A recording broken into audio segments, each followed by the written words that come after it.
পুরুষ হয়ে জন্ম নেওয়াটাই আমার আজন্মের পাপ ছিল। তবে এই দেশে আমার মতো পাপীর সংখ্যা হাজারে হাজারে, লাখে লাখে। এরা সবাই মানব সন্তান হয়ে জন্মাইছে ঠিকই, কেউ পুরুষ হয়ে উঠতে পারে নাই। আর পুরুষ হয়ে না ওঠার যন্ত্রণা যে কত কঠিন, কত ভয়াবহ, প্রতিনিয়ত হারে হারে টের পাই। কারণ পুরুষের সাফল্যের ভাগ সবাই নিল, ব্যর্থতার ভাগ তো কেউ নিতে চায় না। কারণ সবাই মনে করে পুরুষ জন্মগ্রহণ করছে পরিবারের অন্যান্য সদস্যদের চাহিদা মেটানোর জন্য।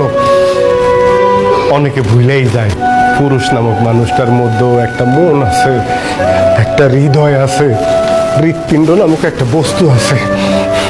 প্রিয়জনের কথার আঘাতে সেই হৃৎপিণ্ডটা না কাইপা ওঠে। ভুলা যাইবই না কেন কও? কারণ পুরুষ তো কখনো কারো প্রিয়জন হয়ে উঠতে পারে না। সব সময় পুরুষ প্রয়োজনই কাজে লাগে। জানো সোনিয়া, পুরুষ মানুষ সবসময় চোখ দিয়ে কান্না করে না, মুখ দিয়েও আর্তনাদ করে না। পুরুষের মন কান্দে, হৃদয় আর্তনাদ করে।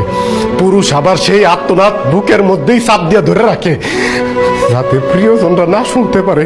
যদি কষ্ট পায়